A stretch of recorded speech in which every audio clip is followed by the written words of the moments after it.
Well, good day and welcome back to the channel, Walking Cairns. We're here today to have a chat with Rob at Macalister's. They're a brewery come bar up here in Smithfield, just north of Cairns. So we're going to go in and find Rob and have a nice chat. He's a friendly guy, so it should be a fairly interesting chat. And hopefully his wife Hoppy, who writes children's books about chickens, is going to be here as well, so I can interview both of them. So let's go and have a look. Just spin the camera around, remember, like, subscribe, and hit the notification bell. Thanks. I keep saying this in every video, but it doesn't seem to be having any effect because everybody keeps liking and commenting on the Facebook posts, but not on the YouTube video, on the YouTube site itself. Anyway. Love the algorithm. See you in a minute. Okay, here we are. That's the Macalister Brewing Co. supercar. This is the brewery itself in there. Or the back end of it. And here's the place. Let's go and have a look. This is based in Smithfield, just north. It's north of the city. In fact, it's pretty much next to Bunnings. There we go, look. Love Macalister's. Then grabs some merch. Look at this, we can walk in through the... Oh, hi, Rob. There's Rob over there. We're going through the proper door. Here's the opening hours. People want to see. Macalister's Brewing. Here's the sizes, and now what the standard drinks are. Okay, you can pause that on the video if you want a closer look. Let's go and have a look. Wow, I love this place because I love brewing. Here's the brewery here, look at that. Oh look, here we go, here's the Auntie Hoppy's books, look at that. There we go. And this is where they sell all the merch here. Maybe I should get some merch for the channel. I know a guy in Thailand who makes really good shirts and singlets. So I should get some. I have got a design. Maybe I should get some printed off. Wear them around with a Q code on it. Look at that. Please stay out of the brewery area. Look at that. I can smell the malt. Amazing. Obviously doing some cleaning at the moment. Although there is one batch there going. Look at the view. Used to be all sugar canes out here, but pretty much get flooded. And that's the expressway there. Well, the bypass, I suppose you call it, not expressway. Let's have a look around. Well, there's a crocodile up there. See? The buggers get everywhere. Look, even on top of the fridge.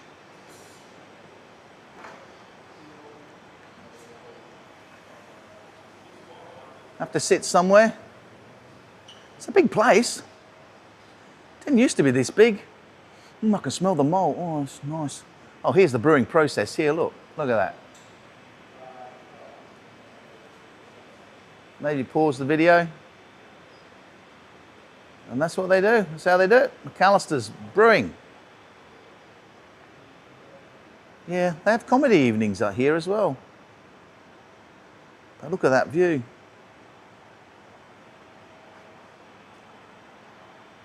Beautiful place, this really is. Absolutely beautiful. And I've lost Rob.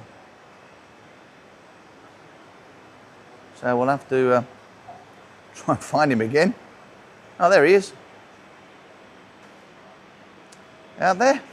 Okay, I'll go and catch up with Rob and we'll sort out this chat. So see you next time. Or in a minute, really. See you.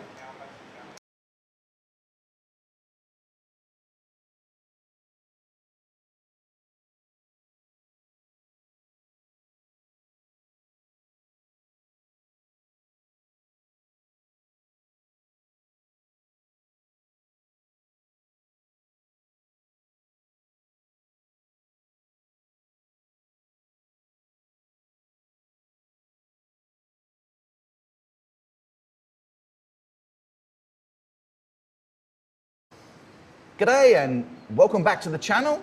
We're here at Macalister's Brewing. It's a brewery that's been going for a few years now. In fact, they just had their birthday bash last week, I think. You can probably see the brewery in the background. It's actually a working brewery, and it's also a bar. I think they brew Monday, Tuesday, and then the bar's open the rest of the week. They have bands and all sorts of things, as you saw on the way in. So I'll just hand over to Rob. This is Rob. Pleased to meet you, Rob. Hey, mate. How are you? How are you? I'm good. Good, thanks. And we'll get him to tell us a bit about himself and a bit about this fantastic place here. Over to you, Rob. Sure, mate.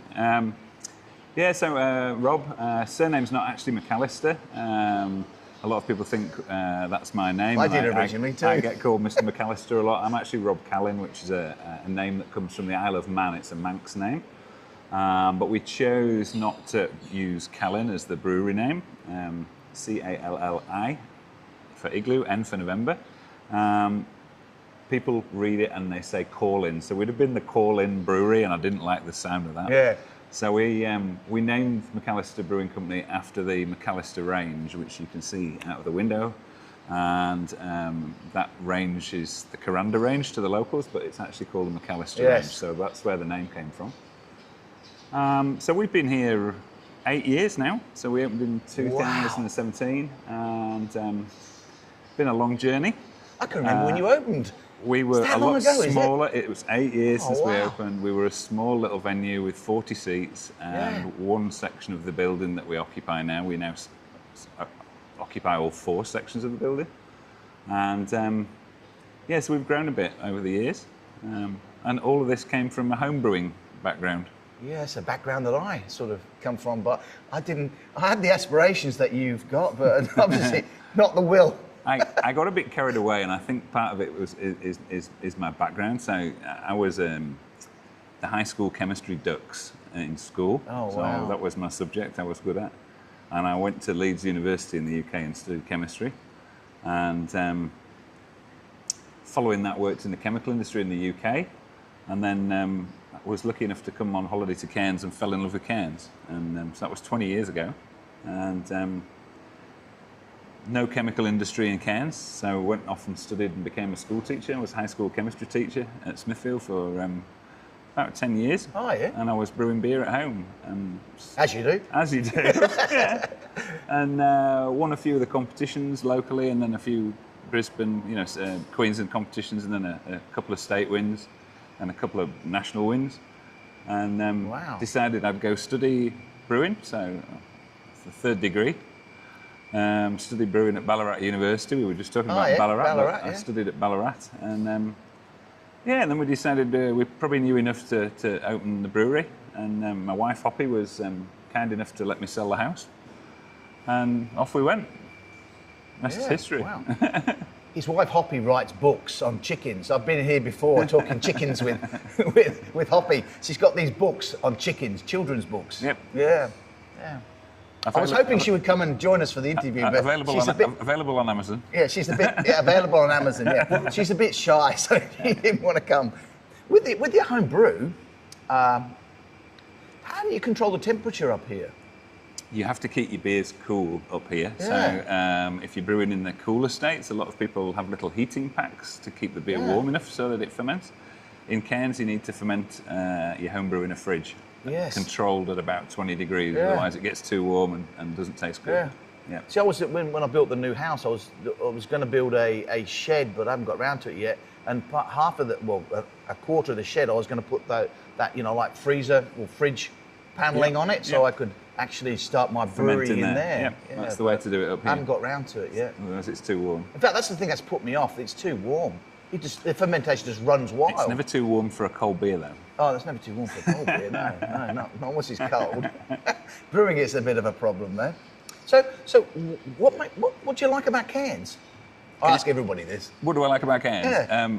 I know everybody says what's not to like. I've travelled all the way around Australia. We took a year off before we opened the brewery, and we were just having a look around, see if there was anywhere else that we liked better, and there isn't. No. It's the best. It's got, rainforest, it's got reef, it's got warm weather. You wear your long trousers how many days a year here? I wear them all the time, but Do you? I'm Oh, weird. man. I reckon 2 days a year. Yeah. That's winter. Yeah. Fabulous. Yeah. Nice people, not too busy. I know, Beautiful it's beaches. paradise, isn't it's it? pretty good, isn't it? I I've got to say. can't believe it. I love it here. As I've said before in the videos, the only thing is, although we live in paradise, sometimes because I'm on my own a lot, you know, and I swap jobs with my wife, as I told you earlier, I'm on my own a lot, and sometimes I get a bit lonely and a bit bored, so I have to hop over to Thailand sometimes in the school holidays and for a couple of weeks and just get a bit of vibe, you know, with all the people, and then come back. But this is paradise, isn't it? Doesn't get much better. Oh, it's amazing. As I say repeatedly, I can see why people come here for a holiday. Absolutely. Yeah, too good. It's brilliant, isn't it? I came for a holiday and I'm still here 20 years later. It's amazing. A lot of people come up here and we have the backpackers, you know, I call them backpackers, but they're the holiday visa holders now. Yeah. They never want to go home. They never. No, of course not. They come up here and I said, is this your first place you visited in Australia? They go, yeah. I said, oh, you probably made a mistake because you probably should have gone to Adelaide, Melbourne, you know, Sydney, Brisbane first before you come up here, because once people get up here, they don't want to go, do they? Because it's such a laid-back lifestyle, isn't it? It's perfect, isn't it? It's an outdoor lifestyle. Yeah. It's like how everybody wants to live, I think. It's brilliant. Yeah. It's absolutely fantastic. And the weather's so good. We're coming into winter. This is middle of May, so we're going into winter now. That's the cool half of the dry season. We're just coming out of rainy season. I must admit, after the first couple of months of rain, I'm a bit over it myself. Yeah. But you know that the weather's going to break in April and May. We're down to sort of, what, 28 degrees daytime temperatures now. It's just nice. It's cooled down a bit. If you want to get, I mean, this is tourist season when it's in the cool, dry season. It's tourist season because it's 26, 28 degrees and people like to get out and walk and see things, and it's really good to get out and walk. And the humidity is a bit lower, still high, but it's a bit lower. Getting there. But the season I like is the hot, dry season. You know, the mid-September to mid-December. I love that. Beautiful time of year in Cairns. Yeah. You can sit in the pool, have a few beers, sit in the pool. Although I'm 100-day, no alcohol. It's really funny. Everywhere I go now for these interviews, people are tempting me to have drinks, and they didn't do that before I went on the 100-day. I'm going to say you've come to the wrong place on your 100-day alcohol-free. You're in a brewery where we're making 3,500 litres of beer behind you. And the beer here is really good. They used to make I've been coming here off and on for a while, and they used to make this stout. I don't know whether you still do it. And I used to buy it in the bottles. Absolutely delicious. I think you're thinking of the smoked porter. Yeah, smoked porter. Yeah, we still make it. We've made that since the beginning. It's been popular all the way through. Yeah. Beautiful beer. Because I used to love the oatmeal stouts that I used to make. Stouts, we do that. We do that periodically. We've got 14 different beers on tap nowadays.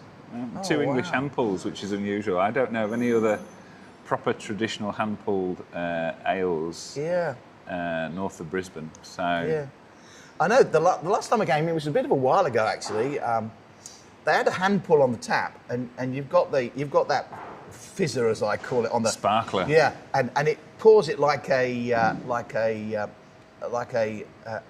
Guinness type pour. I saw in Northern England they sort of do that, but I asked them to pour it like a traditional bitter, so they have to take the sparkler off and pour it. Right, it's the north. You well know this. It's a north-south divide in the UK. Yeah. Is that anywhere north of about Nottingham? You serve your beer through a sparkler, and it comes out looking like cream, and then it settles like a Guinness. Yes. South of there in the UK, they don't use the sparklers typically, and they just sort of pour it, and it's flat and no head. But I love real ale. I'm a Yorkshire lad, so we go. Yeah. We cream the beer through the sparkler. I've recently started putting Yorkshire tea in Coles. I love Yorkshire tea. Yep. I'll go with that. Proper strong, as it's strong got. Tea. Proper strong cup of tea. You stand your spoon up in it. So how long have you been living in Cairns again? 20 years now. 20 years, wow. We travelled Australia, probably, or it would be 10 years ago. Yeah. Love Australia. Oh, it's great. And there's some amazing places. I was quite fond of the Western Australia, the northwest, going towards Brewing. It's absolutely stunning. I know. I reckon that's.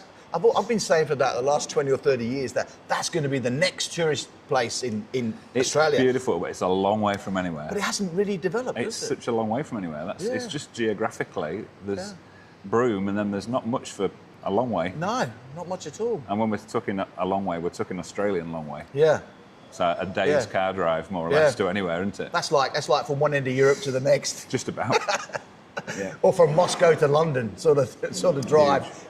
It's Australia's great. I've said previously, you know, Australians take Australia for granted, don't they? They don't realise where they are. It's the lucky country. It really doesn't get much better, really. It couldn't get much better. I mean, I say it should be mandatory for people when they finish uni or high school that they go overseas and travel to a few different countries for a year to see what's there, and then come back, and they'd appreciate Australia so much more, wouldn't they?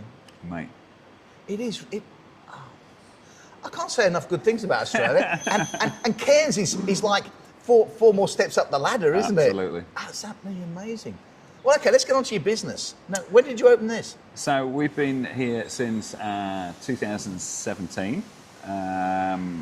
We started in one unit of this building with a very small 1,000-litre brewery and 2 staff, me being one of them. And back in those days, I used to brew every batch of beer. I used to fill the kegs myself. I used to mop the floors, clean the toilets, serve the bar all week, everything. And then when you got home on an evening, then you could do your books. Yeah. And it was hard, man. It was hard. 7 days a week and you know, long days. And but we were lucky, and it sort of it took off. I remember when we opened, we had 2 beers on tap the first day we opened the door, and it was supposed to be a soft, quiet opening that nobody knew about, and we got slammed. Really? People just word of mouth went round. There was a brewery opening, and so then we got up to 4 beers, and then we got up to 8 beers, and the little bar just wasn't big enough. We had 40 seats, and we operated like that for about I would say 6 months, and then we were lucky enough to be able to take another part of the complex that we occupy. So we took on another section of the building, and we got ourselves up to 100 seats, and that was a lot better. Yeah. We sat like that for quite some time, and we were going okay, and then COVID came along. Oh, yeah, good old COVID. And COVID made it a bit tricky because we had restrictions on how many people, so we got a bar that would seat 100 people, and we were only allowed 20 people in, and I had to pay a staff member to stand at the door and turn customers away. That's not good business. No, there's some funny rules back then. Like they had rules that you wouldn't catch COVID if you sat down and drank, but if you stood up and drank, you'd catch COVID. You could catch it. It's crazy. Crazy. But I always say when something bad happens, and this is a bit of a thing for life generally, when something bad happens, you can either sit back and moan about it, or you can try and work out how to be a winner. And I sat back and thought and tried to work out how to be a winner coming out of COVID. And we'd always been told that we would not be allowed to be more than a 100-seat venue with the council regulations and parking and la la la la. And I took the opportunity to challenge that during COVID, that we needed more space to space people out, and it was going to be a good thing. And council agreed. And so we managed to get permission to make the bar bigger again. And we got ourselves to where we are now, which is 200 seats, and that's got us to a point now where we can, excuse me, where we have a big stage, and we can host bands, we host comedy events, we host science evenings from the universities, we can host birthday parties and all sorts of things. So it actually made us what we are today. So COVID, whilst it was tough while we were going through it, we found an upside to that. But having said that, I mean, let's be honest, when COVID happened, we didn't really get it up, the restrictions up here like they did down south. I mean, we had, 2 lockdowns for We got locked down for a bit, didn't we? For 3 days each or something, and everything else was still open, so long as you met the requirements, like the spacing. And 1 person per table or whatever it was. Yeah, and you had to sit down so you wouldn't catch COVID rather than stand up. But we didn't Not like really... Melbourne. See, Melbourne, they were locked down for months. They were slammed. For months and months and months. Oh, they were slammed. Yeah. It wasn't quite as bad as in China, where they welded people into their apartments and people died in fires. But Melbourne was close. I mean, even Adelaide was months, wasn't it? Adelaide got ridiculous, and Perth and so on, and Brisbane. But up here in Cairns, you know, hand on heart, we moan about COVID, but we didn't really suffer it like everywhere else. Well, we're not as populated, so you know, we're a bit more spaced out naturally up here. Yeah. So. But no, we managed to find a little bit of a win from that one. And to be honest, one of the things that I didn't anticipate about opening a brewery, I opened a brewery because I wanted to make beer. I liked making beer. I liked drinking beer, and it was a hobby, and I turned it into a business. But one of the things that I didn't really think much about was the fact that we've become part of the Cairns community. Oh, yes. Obvious now, but it wasn't in the forefront of my mind. I mean, we opened this place because you can't make lots of beer and not sell it to somebody. So you need a bar. If you're having a brewery, it's best to have a bar. And we opened a bar, and we just did what me and the wife, Rachel Hoppy, we did what we do, which is, you know, stood on a bar, poured drinks, had a chat with everybody. Same as back in England in the English pubs. Yeah. You would chat to the landlord, bit old-fashioned sort of style.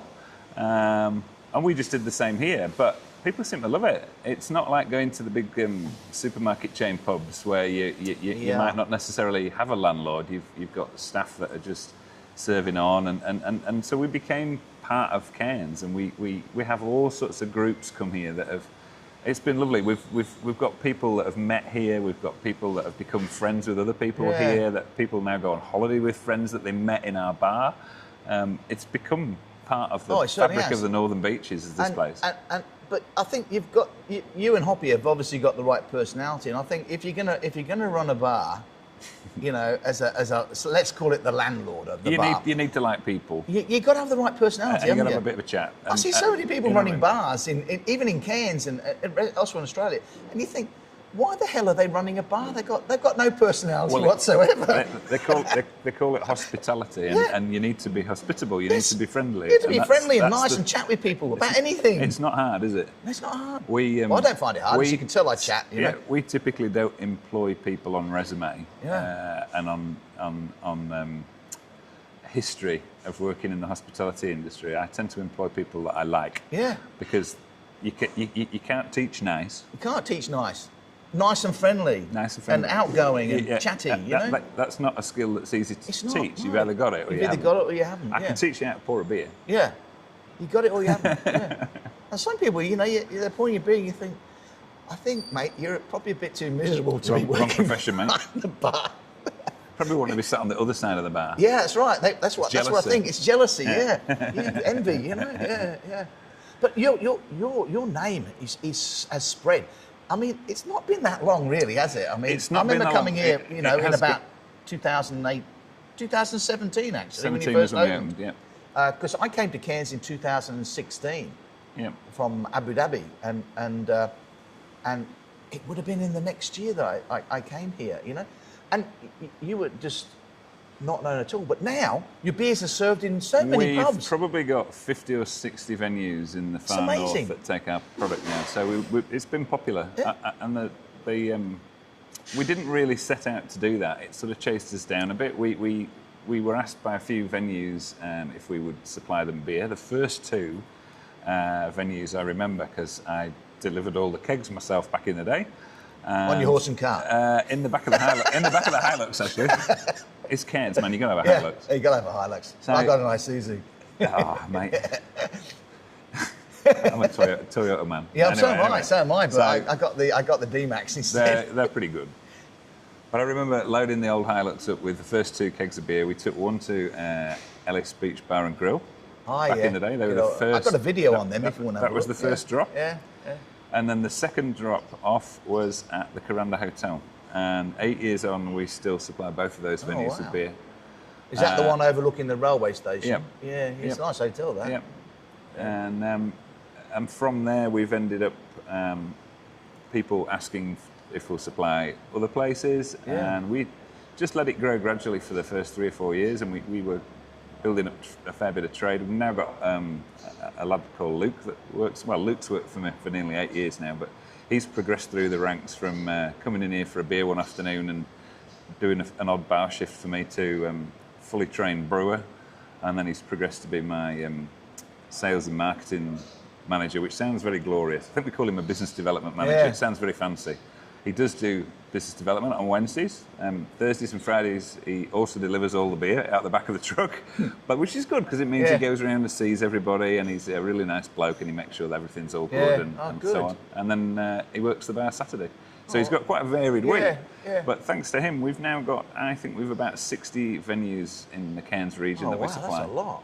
So, yeah. And what's your most popular beer? Still Latitude 17. I was going to say Latitude 17. Still, after 8 years. Yeah. And we've got fancier, more complex beers, but that beer, it's a 4.5%. We call it a tropical ale. It's a blonde ale with a slight citrusy hop. Suits the tropics. Yeah. I used to drink that one at home. That's why I developed it. I like the heavier beers myself. I used to do an IPA here. I used to really love it. We've got the IPA coming back on next week, actually. I used to love it. The Inception IPA. That's the one. Yeah, it's coming back next week. Like that. I'll come in. Oh no, I can't. I'm on 100 days. maybe in 84 days time. Yeah, it was called Latitude 17 because Cairns is at latitude 17 degrees south. I'm guessing that's right. That's exactly right. It's named that. Yeah. That's amazing. Some of the beers have got stories, some don't. So there's another beer that people don't know about the story behind, or some do if they've asked me about it. We've got a beer called Valentino, and Valentino's got a bit of a story behind it. We were, me and my wife Hoppy, we were in Tasmania, and we were on the wharf down there one morning. In Hobart. That's right. We were having a walk round. Is that near Rest Casino? Or is that on the other side? I can't remember, it's a few years ago. Okay. We were walking around and the markets, and I said to Hoppy, I'm just going to go and get myself a coffee. And I turned around and went and got a coffee from there. And I came back and she was sat having the tarot cards read.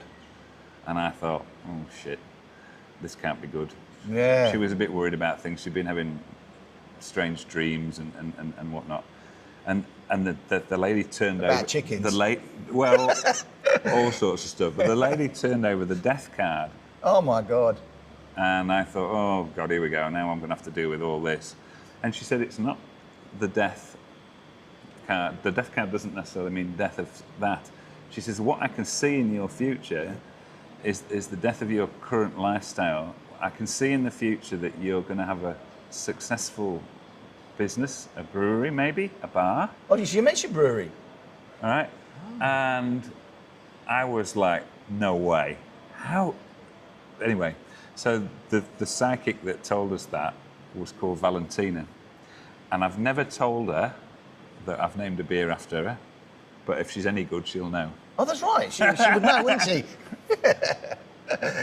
So look, some of the beers have got interesting names. Latitude 17 is an obvious one. And we've got a beer called Cairns Pale that's named after Cairns, but one or two have got names. When I first came to Cairns many years ago when I was a kid, they used to have a beer, a Cairns bitter. Cairns Draft, I think it was called. Yeah, there was a few years ago. A long time ago, long gone. Show my age. It's the old, the brewery was in the Harvey Norman. Yeah. You know where Harvey Norman's is in town? Yeah. That was the brewery. Yeah. We see, in those days, I mean, I actually never came up this side of the Cairns. I mean, because they had all those old wooden bridges, you know, those old-fashioned that you see in the outback now. They had old wooden bridges across the highway, which wasn't really a highway back then, but... so we saw those wooden bridges and we turned around and went back into Cairns again, and Cairns was... it was just like a little town, like a little country town, you know. The seaside was... It still is quite small. It still is. What have we got, 160,000 here now? 160,000, yeah. It's not that many, is it, really? 1.6 times the NCG. I said that in one of my videos, yeah. 1.6 times the MCG. It's amazing, really, how that many people fit into the MCG. Not the other way around, but yeah, Cairns looks big. When you fly over it, it looks big, but it's only 160,000. Small, really. I think that, you know, another 10 years, it'll probably overtake, or 20 years, it'll probably overtake Townsville in size. Maybe. But having said that, when you go to Townsville, it actually looks like a city, doesn't it? With the tall buildings. Has a little bit more industry, doesn't it?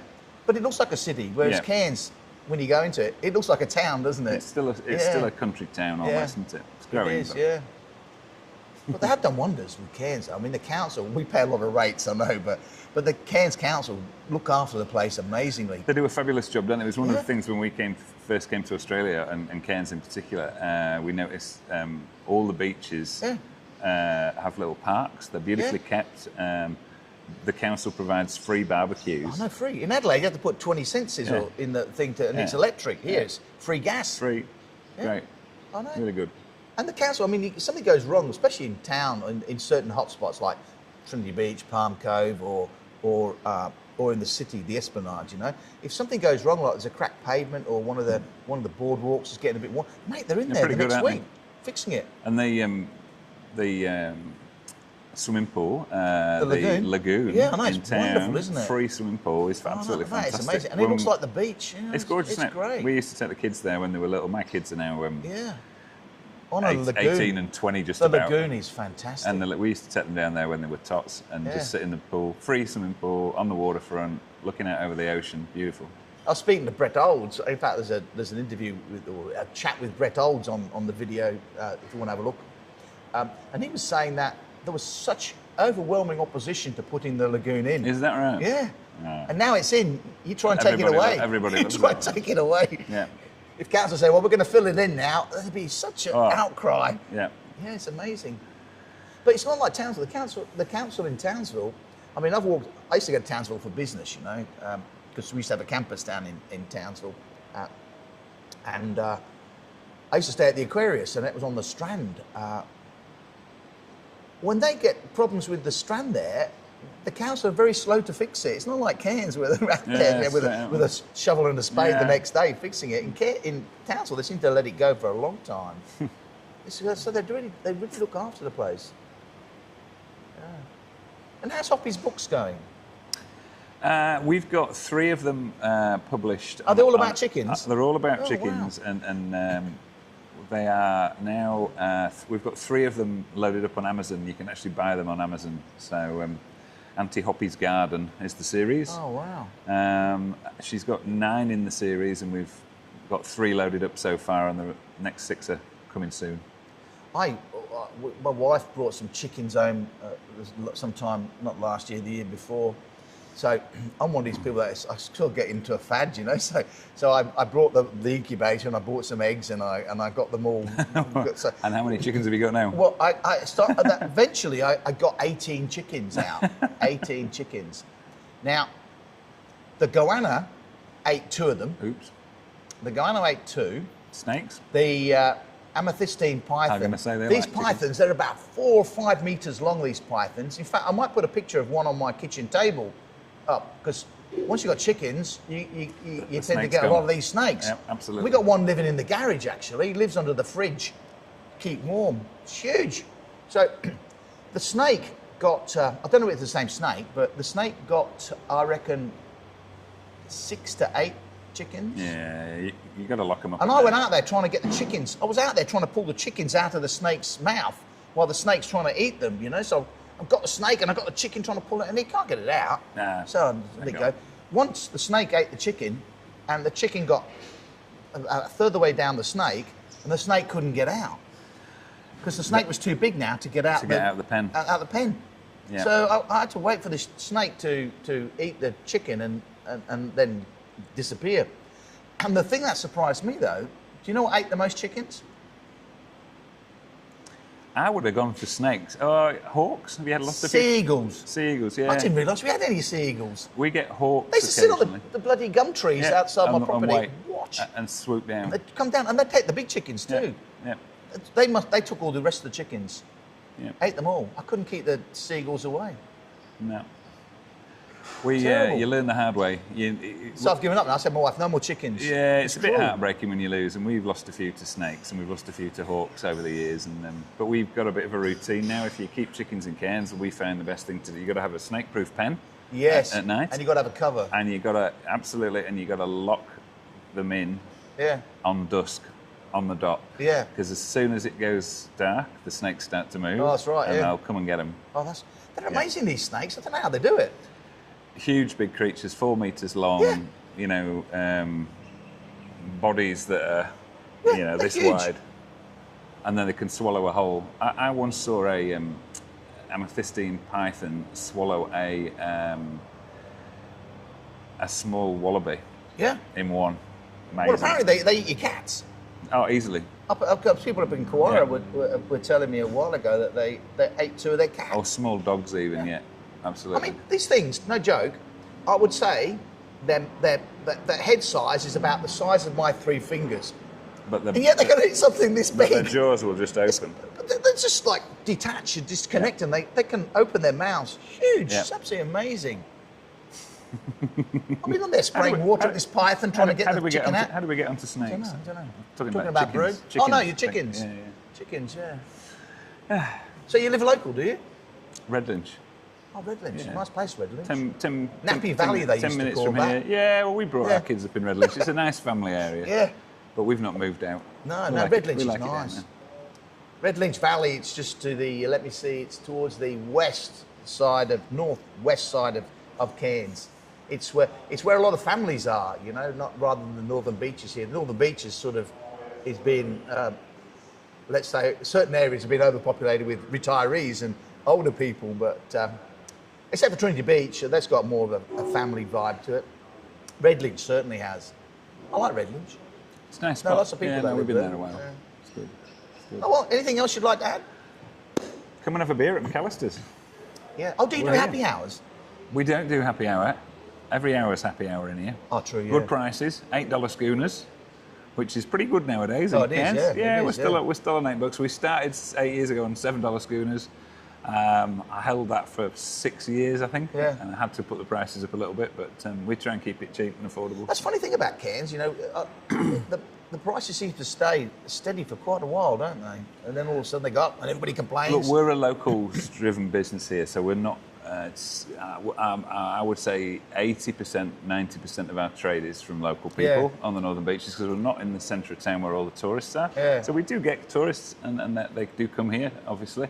But we have a good, solid local trade, and they're not people that want to spend $12 on a schooner always. You know, $8 is a good price. You know, nowadays anyway. You sell pints as well, don't you? Got pints, yeah. $10 for a pint. Oh yeah, $10. That's good. Not too bad nowadays. So yeah, come and have a beer. Yeah, come and have a beer. We'll see That's you soon. probably really cheap, actually. We'll see you $10. soon. Yeah. $10. Well, thanks for the chat. Too easy. Lovely chatting. Too easy, mate. We could probably do this all day. You got to work. You better let me do some work. Yeah. See you later. Thank you. And remember, like, subscribe, and hit the notification bell. A lot of people keep liking the stuff on Facebook, but nobody goes to YouTube and likes it or comments there. And the algorithm loves it when you like and comment. And I'm trying to get these videos out to more people across Australia and internationally, so we can get a few more people here and support all these businesses. So, take care. See you next time. Thanks, Rob. Too easy, mate. God, we could have talked all bloody day.